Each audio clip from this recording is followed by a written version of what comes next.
Welcome to Lit Vibes Only, where we lit the shit out of books we love and hate. I'm Amanda, the insightful thrill seeker and historical fiction nerd. And I'm Kelsey, the unhinged, diehard romantic and fantasy reader. Welcome. Hello.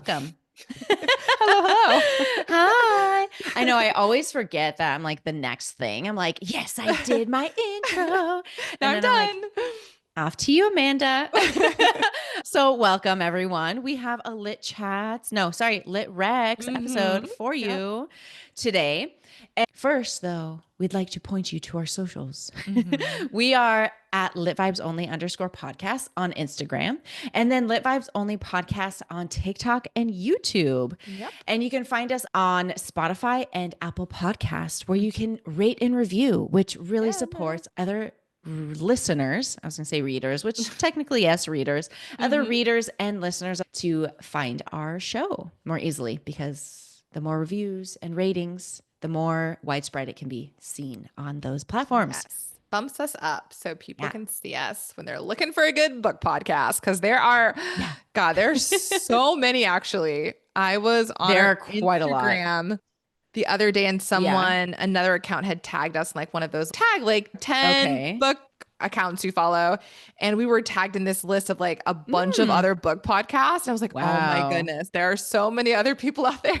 Did you even recognize any of them? I did not recognize any. Well, I recognized one. There was one that was like, oh yeah, we're friends on Instagram with these people. But yeah, there's a lot, right? Like podcasting in general is very oversaturated. So the more that we can get those ratings and reviews, it just increases our visibility, kind of bumps us up the list when people are looking for fun podcast to listen to. So thank you in advance. We really appreciate it.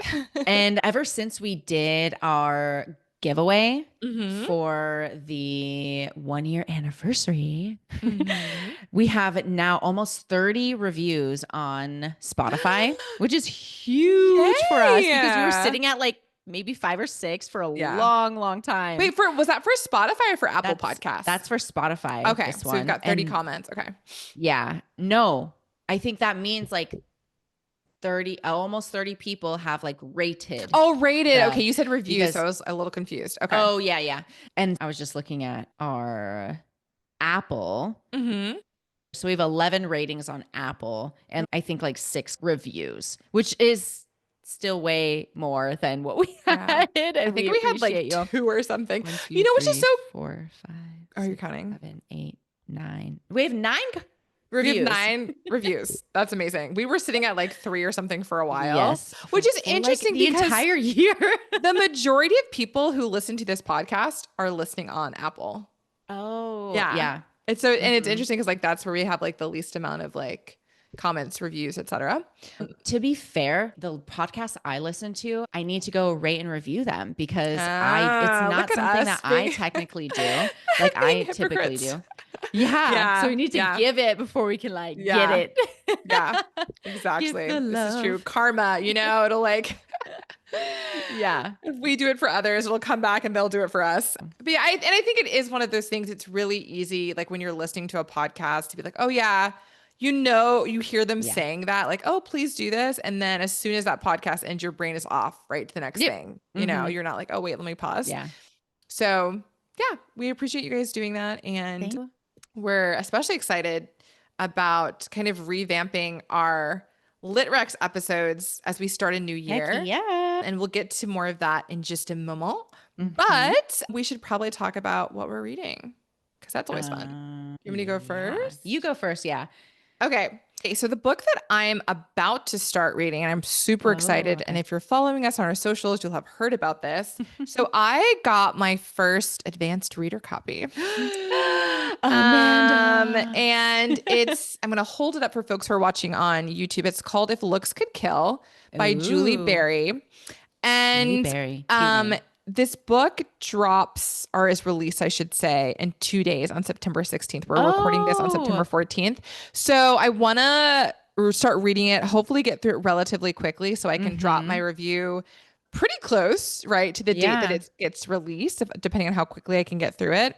And it's essentially, one, I did not know I was getting this book. So it was very much a surprise. I was like, you know, and it's from Simon and Schuster. So like a very well-established publisher. Yeah. And it sounds very up my alley. It is a historical thriller about Jack the Ripper. Medusa, like the character from mythology, it somehow is connected to the story. I'm not sure how. I'm going to find out when I read it. And then it follows like these two female protagonists who are kind of working together, I think, to right the wrongs that are occurring in this book. So like so many things that I love.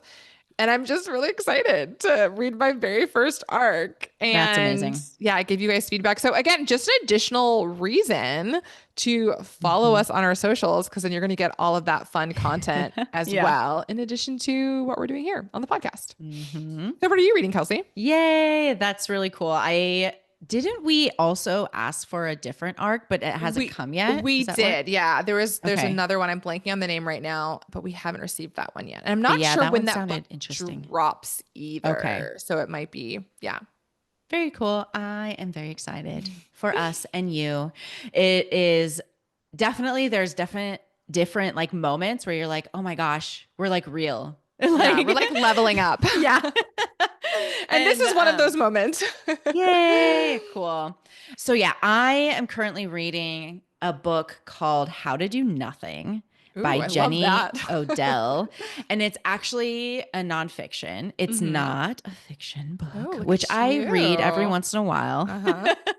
And it actually is not exactly how the title describes it. Okay. It's like, it is and it isn't. So she is describing like how to sort of set yourself apart from the constant wheel of society and like the hustle and bustling of like I believe it's American society that she's really commenting on.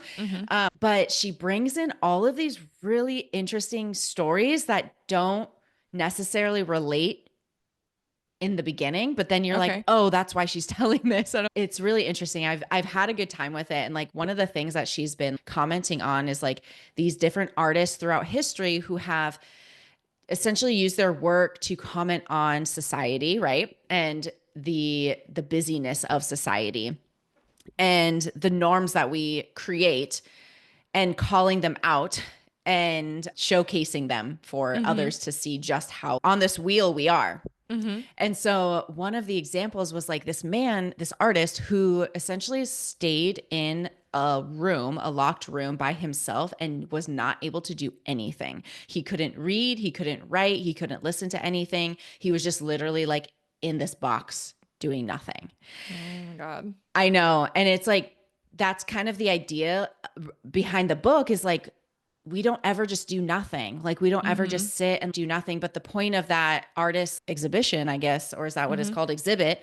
Performance. It sounds like. But this happened over years. Yeah. Like it was not just like, oh yeah, I'm just doing this for a few days. Like wow. It was over years. He was in there for years. I don't know how long it was, but it was a long, extensive time. I can't remember if it was like a year or if it was years, but it was like a long, extensive time. And people would be able to go see him as part of it, but not all the time. Okay. And he would be given like food, and things obviously to sustain his life. But yeah, he would just like literally do nothing. And it's this commentary, right, on we're constantly doing something. Yeah. We're stimulating our brains or our bodies with something. And I've tried to take a step back from always doing something. Like even when I'm walking my dog, I'm like, well, I want to be productive. So I'm going to listen to an audiobook or a podcast or something. And I've stopped, not completely doing that, but on some of the walks, I'm just like, I'm just going to be here with my dog and I'm just going to walk and like notice things. And this doesn't have to be productive for me. Like it's just a thing that I can do. Yeah. That I'm not being stimulated by other things. Right. And even sometimes I'll drive in my car now where I'm just like, I'm just listening to nothing. Like I don't have anything on. I'm just like, I'm driving to work, and that can be the thing that I am doing. But I have yet to just sit somewhere and do nothing. Like that isn't that is something I really want to do, Yeah. just to like sort of experience that. I definitely would not do that over years or over like an extended period of time, because that is not my craft and it's not, yeah. But I do want those benefits for my own mental health and my own life. So anyway, I'm super curious about like all of the things that she's brought up, and definitely take a listen if you have interest in like exploring that as well. Yeah. I mean, I think that's so important because like it is such a rat race and we don't know how to be still or be present anymore. And I know I certainly don't, even more so as someone with hyperactive ADHD, like, no, good exactly. Lord, like that's so hard. But one thing I am good about doing is like not listening to things during my commute. I love having that quiet time in the morning to just like wake up and set my mind right for the day and just, I don't know, I have obviously, because I'm on my audiobook journey. I have started to listen to audiobooks, but it's still not all the time. And I find it overstimulating actually, especially first thing in the morning or even after work where I just need to decompress and let my thoughts just roam for a minute.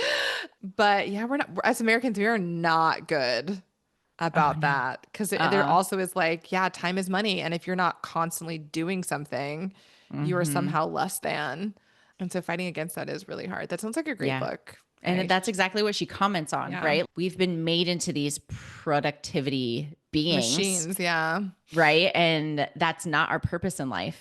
Nope. Like that is what our society has created and what we've helped create. But yeah, like coming back to that, like that is not who you are. You are not productivity.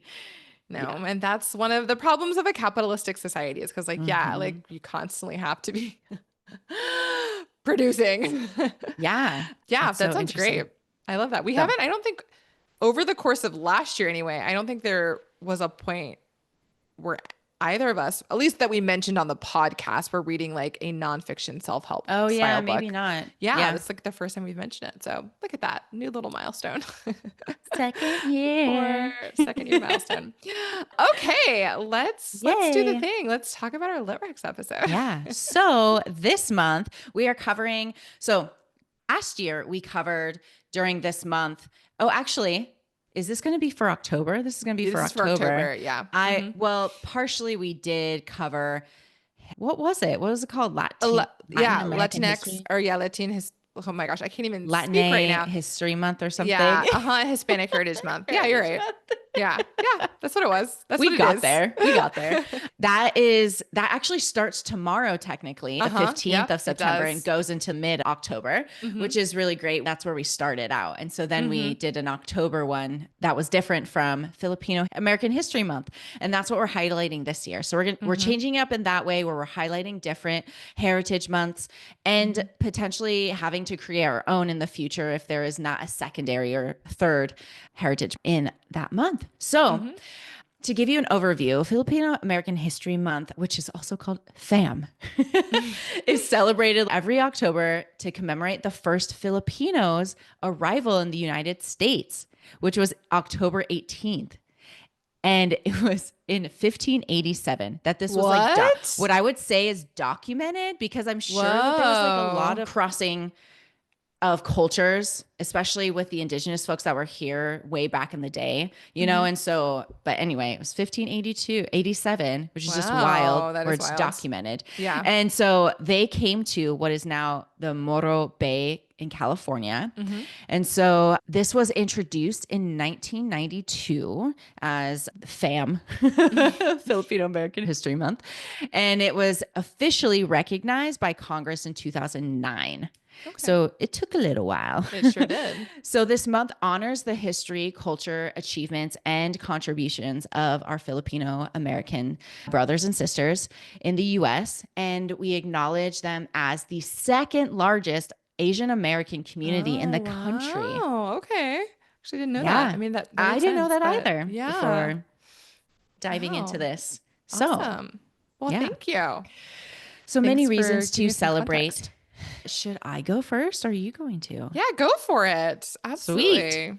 So I had to like sort of dive into new authors for me because I wasn't positive that I had read any books by Filipino Americans. And it turns out I had, but I didn't want to highlight those ones. And so I am going this month with books I have yet to read, but are on my TBR. So the first one is The Spear Cuts Through the Water by Simon Jimenez. And this has been a really popular book I've seen a lot on TikTok and social media. And have you seen it? I have not. No. Oh, This is it new has you should look it up right now. It's like, it has a really beautiful cover. It's like all these blues and turquoise. Anyway, Simon Jimenez is a Filipino American writer, and he's a writer of speculative fiction. Ooh, I love speculative fiction. I know. I think both of jam. us could really enjoy this book, and maybe we should cover it in the future on Maybe a we podcast. should. He grew up in Canada actually and the Philippines, but now lives in the US. Okay. And his work is a blend of the fantastic and the human. He has won both the British Fantasy Award and the IAFA Crawford Award. And fun fact, he was born in 1989, which is the year I was born. Oh, look at that. So he's 36 years old and earned his degree in creative writing at Emerson College. Okay. Yeah. And so he has 2 current published novels, this one that I'm highlighting, and the first novel he wrote, which is The Vanished Birds. And he wrote, or that was published in January 2020. So right before the crazy pandemic. Yeah. Wow. Luckily for him. And that got a lot of attention. Okay. And The Spear Cuts Through Water was published in 2022. So he was busy during that pandemic. Oh, and there was this other thing that I found on his site was he created this interactive fiction, not an app, but it's really like a site that you can find on his website. And it's called 2 Weeks at Carlisle Manufacturing. And so what you do, I've never seen this before, so I wanted to talk about it. But what happens is you have questions that you go through and you're just answering different questions, like how you would respond to something, and it like takes you through a story. It's crazy. Wait, so it's like choose your own adventure books. Kind of, yeah. Oh, just like digital version. But digital, yeah. Oh, so that is fun. anyway, Okay. I've never seen that interactive fiction before, so I thought that was really cool. That's really cool. Yeah. So moving to A Spear Cuts Through Water, I really think you're going to be really interested in the book. Okay. So The Spear Cuts Through Water is a mythic fantasy about a dying moon goddess and 2 unlikely companions, a disgraced guard and a haunted prince's son, on a perilous quest to free her from a tyrant's rule. Told through shifting perspectives and a theatrical framing device. It blends epic adventure with themes of legacy, identity, and resistance. Dun, dun, dun. And again, this is his second novel, and it was published in 2022. He has a Goodreads rating of 4.16, which is a fairly good rating. Yeah, it's really good. And it's also written in multiple POVs, which is interesting. And I have some quotes from folks who have read it. And the first one, it says, gorgeously written, wildly imaginative, and beautifully constructed novel. This was from Anthony on Goodreads. And then another was one of the coolest worlds I've ever read in the most interesting writing styles. And that was from Margaret. And I think that he has this, I've heard this more than once from readers of his, is that he does have a beautiful writing style. And I feel like that is very Amanda-esque. Very me. Yep, that definitely And caught so my I'm attention. super curious if I would like it, because I tend to not go for books like that. But I think this fantasy world, I'm curious how he describes it. And I wonder if it is from like, you know, his own perspective as a Filipino person with that heritage and family background. And I'm curious if that like comes through in his writing too. Yeah. So anyway. Yeah, I mean, that's my question, because it says that it's a mythic fantasy, and I'm like, is it incorporating like Filipino myths? Do you know what I mean? Yeah. I would assume so. I think that'd be really cool. Yeah. But yeah, I mean, it is a fantasy book, which, and I don't read a lot of fantasy, but I think based on like his unique writing style, like the theatrical framing devices, the fact that it is connected to myth, which I do actually really enjoy, I am certainly intrigued by this one for sure. Yeah. And especially because it connects to themes of identity and resistance. Like, yeah, so many things I think that would check boxes for me. I might have to look into this one. Well, thank you. That was a great recommendation to kick this off. Similar to Kelsey, this is definitely one of those months where, looking back on what I've read, I'm like, I really haven't read many books by Filipino or Filipina authors. And the only one that I could think of that I had read, I already used in a previous LitRex episode. It was Dear America. And I used that for our Immigrant Stories episode last December. And that's written by a young man from the Philippines. Well, now he's an older man, but so I was like, oh, I'm going to have to find some books for this one. And so similar to Kelsey, these are books that I have not yet read. But the first book that I'm going to talk about today is Patron Saints of Nothing by Randy Ribay. The reason why I chose this one is I do have some familiarity with it. So our upper schoolers at my school used to read this book. And so I've had students talk to me about it. And I know a little bit about the context and the overall story. And it also is a really well-reviewed, well-awarded book as well. So first, a little bit about the author. So Randy Ribay was born in the Philippines, but raised here in Michigan and Colorado. And in terms of his writing, he mainly writes middle grade and YA fiction. And it's interesting because he's definitely not somebody who kind of knew from a young age that he wanted to be an author, wanted to be a writer, and then pursued that all the way through. He actually started off studying aerospace engineering in college and then had a change of heart and switched to an English lit major, which is very different. Really big shift. I mean, as someone who also changed her major, I get it, but I was changing from English to theater, which is a much smaller leap. Yeah. So he went on, graduated from the University of Colorado Boulder with his BA in English lit, and then went on to do his master's at Harvard, their graduate school for education, and got that master's in language and literacy. And so very much kind of continued to pursue writing and being an author. He started off mainly writing poetry, and it wasn't until he participated in this pitch slam at a Writer's Digest annual conference that he decided to switch to writing prose. And that's really what he's stuck with since then. So he published his first novel called An Infinite Number of Parallel Universes in 2015 and has gone on to publish 4 more books. A really fun fact about him, which Kelsey also pointed out to me, is that he has contributed 2 books to the Avatar: The Last Airbender series. Yeah. So he wrote The Reckoning of Roku and The Awakening of Roku, one of which just came out this year in 2025. So fun little fact about Randy. Yeah. And then for his novel, Everything We Never Had, he received multiple awards. So it got the Asian Pacific American Libraries Association, that's a mouthful, YA Award, the California Book Award for YA Fiction, the Kaliba Golden Poppy YA Book Award, and it was longlisted for the National Book Award. So again, an author that has done really well for himself.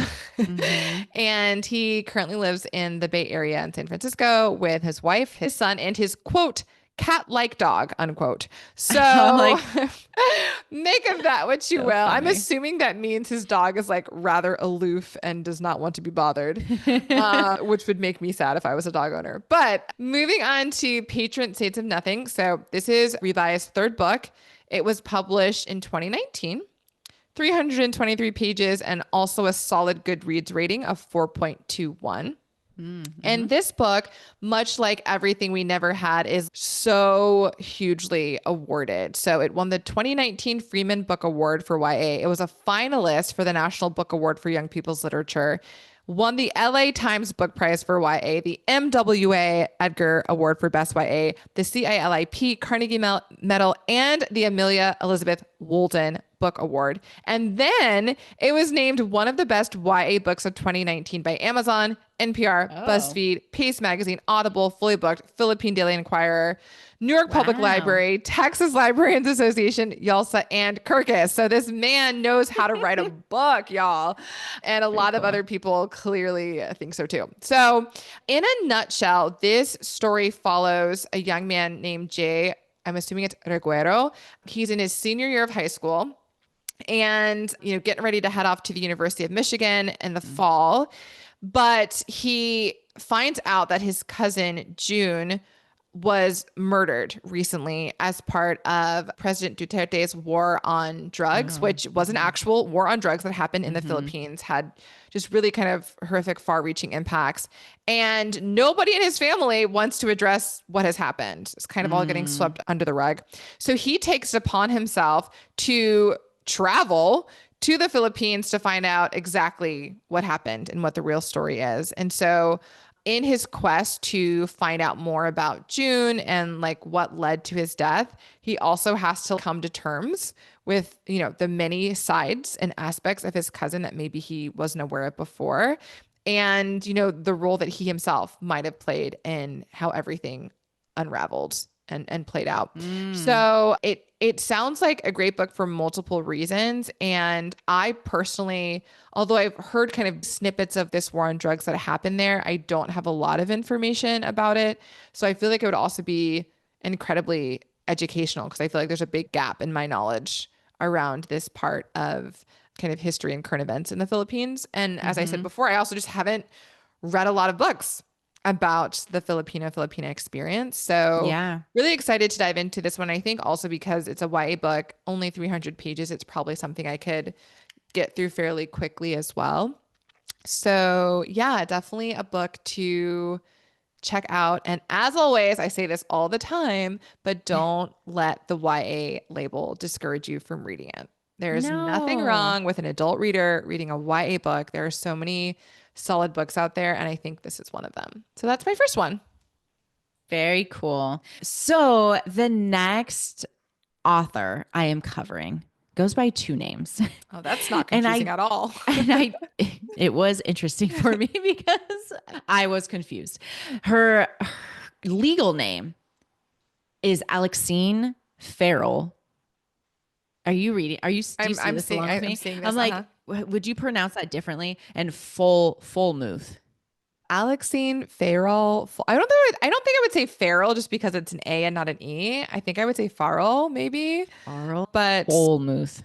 Yeah, Fullmuth. Yeah, that's what it looks like. This is her legal name. Okay. And what she does sometimes write under. Okay. And sometimes doesn't. Okay. So like early on, she definitely wrote under this name, but then she has new books coming out that are under this name. So she's kind of like done both. And her pen name is Olivie Blake. Okay. Olivie Blake. I always get that. Olivie Blake. Yes. It's a little tongue twister. Yeah. Like, that's a mouthful. That is what she's more well known for. Okay. Is under that name. So I was looking at this. I was like, oh, I've never heard of this person, Alexine. And the book that I'm covering is My Mechanical Romance. Spin-off from My Chemical Romance. I wonder. Maybe. Yeah, that would make sense. And so anyway, I was like, oh, I have read Miss Blake before. But I didn't want to cover those books because I didn't particularly find them enjoyable personally. Okay. And so I didn't want to highlight something I didn't enjoy. Sure. So Olivie Blake is Olivie. Filipina woman who grew up in the Bay Area. Okay. And she also has this entirely different background other than writing. And so she got her master's or earned her master's in urban planning of all things. She also worked in a public defender's office for some time and also attended law school, but must have changed her degree at some point, but attended law school. Wild. She is the author of the Atlas series, which she is most well known for. And were the books that I read. Yeah, the Atlas 6. I remember you talking about this. Yes. I have complex feelings about that series. But she's a New York Times bestseller, Sunday Times bestseller, won an award for the Atlas Paradox, which is the final book, I believe, in that series. Okay. And she began self-publishing up until the Atlas 6. So the Atlas 6, the first book she self-published, but that got picked up by a publisher and got republished. Oh, nice. And then the other two were published by, big firms. And she actually writes across many genres, which makes a lot of sense from what I've read, like of hers. Okay. And then thinking about all these other books that she's written and has coming out. So she writes speculative fiction, fantasy, supernatural fiction, romance, and also has YA books. And that is one of the books that I am covering today under her legal name. Okay. But books she has coming out, she's very busy. She's a very busy woman because she has 3 current books like coming out. Wow. Okay. Which is just wild to me. Like people like, she's a very famous author. So she has one coming out this month, October 21st, which I actually am excited to read. Okay. It's called Girl Dinner. And it's a satire about feminine craving. And it's featuring a cannibal sorority. This is giving Bunny by Mona Awad Yes, vibes. Totally. Absolutely. And I'm still interested. Because like Bunny, I was like, what the hell is going on? Bunny's wild. But I'm interested in this one. Okay. But then she has a graphic series coming out. The first one is going to be coming out next year in May. Okay. And it's called Clara and the Devil. Oh, wow. Wild. Which is like, again, a completely different shift from the book Girl Dinner and then this graphic series. And then she has Dreamland coming out in August of 2026. So next year as well. So 2 books next year. Wow. This woman is busy. Yeah. When does she sleep? That's crazy. She does not know how to sit around doing nothing, clearly. Clearly. So now she lives in LA, has a husband and a son, and she also owns a pit bull rescue. Aww. And I also wanted to share, because I was struggling finding like how many books has she published and written. And all I could really find in the end was just that, you know, she started her journey in 2016. So she published her first novel in 2016. I could not come up with a comprehensive list of books because there are many and many to come. It's really interesting. Yeah. She's just a busy lady. So the book that I am highlighting is called My Mechanical Romance. It has a 3.83 rating on Goodreads. And for a romance, that's pretty typical. Yeah, it's also a YA book. And this book follows the character Belle, a reluctant high school senior who discovers her talent for engineering and joins the all-male robotics team as she clashes and connects with the team captain, Teo. Or Teo. How would you say that? How would you pronounce it? I would probably say it both ways, depending on what the person said. Yeah. The story explores ambition, identity, and first love against the backdrop of competitive robotics. Interesting. So yeah, sometimes I really do enjoy reading I see my students constantly reading books, right? Sometimes they're reading books I'm reading, which I'm like, your parent know you're reading that sometimes. And also I really like reading YA to be able to recommend books to them because we have so many avid readers in my school and I love just like talking books with them. It's one of my favorite pastimes. Anyway, My Mechanical Romance, I have to think about it every time I say it, is one of her earliest books and it was published in May 2022. So started in 2016, 6 years after that is when she published this book. And again, it was a self-published book at the time. Oh, this one was the My Mechanical Romance. Oh, okay. Yeah, because she didn't get her first like big publisher until the Atlas 6 series. Okay. Wow.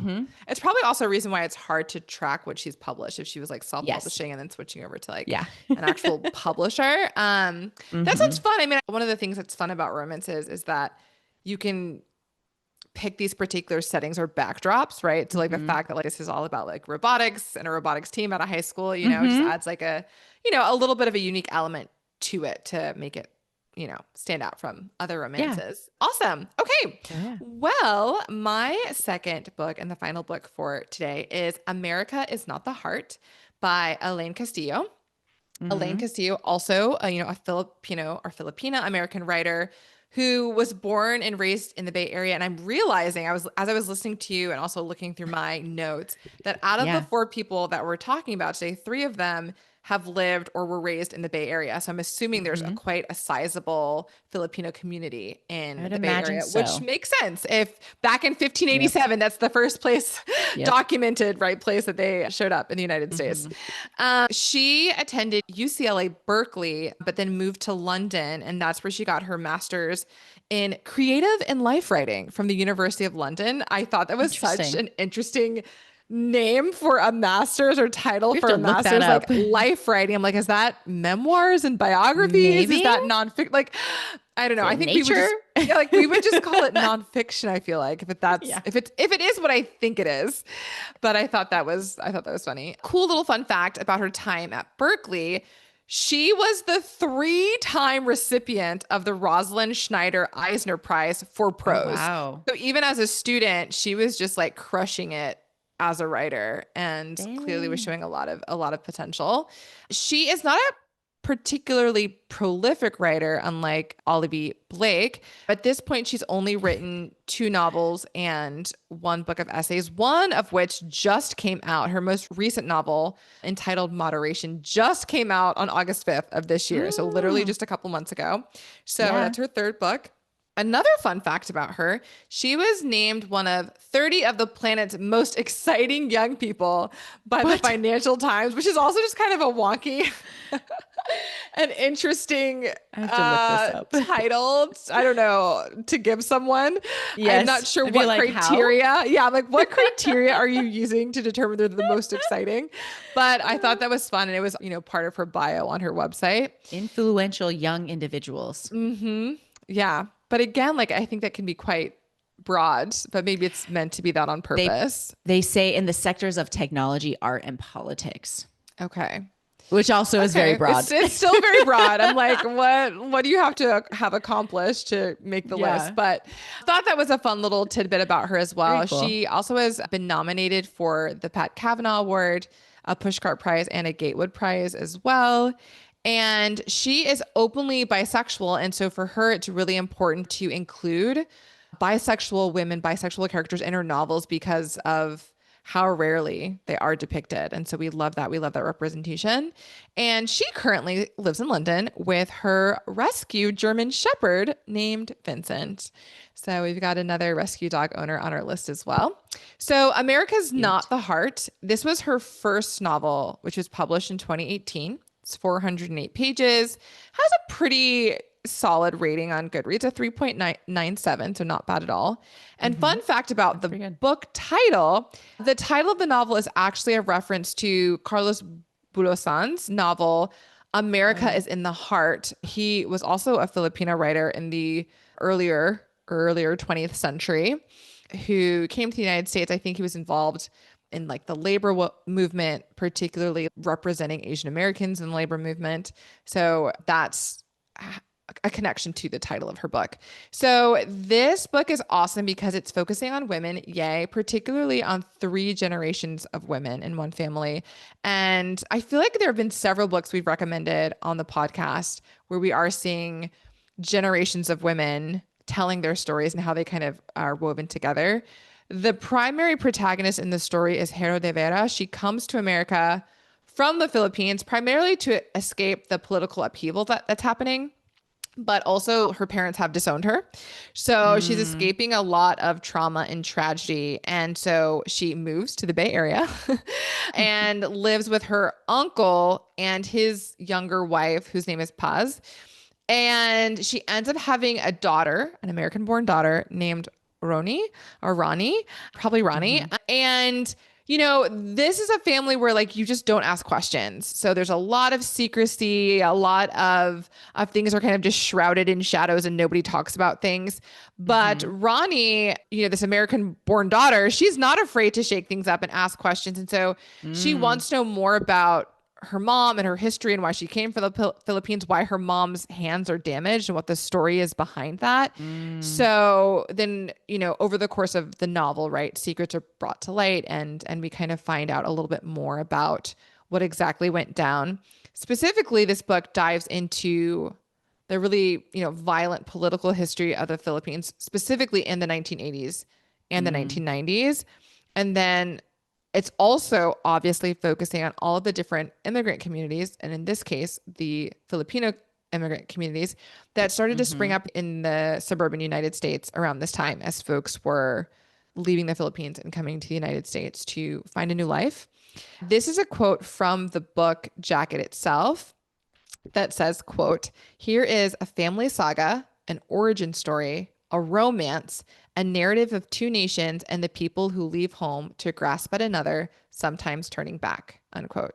So it kind of gives you a sense of all of the different facets of this book, all of the different elements that it touches on. I think it sounds incredibly compelling and fascinating. And again, because I know so little about the Philippines and the history of that country, even modern history, because this is the 1980s and 1990s, really excited to read this. And I will also say, as a general note, I mentioned this, I think last month when we were kind of reflecting on our Lit Rex episodes on the past year and like how they went.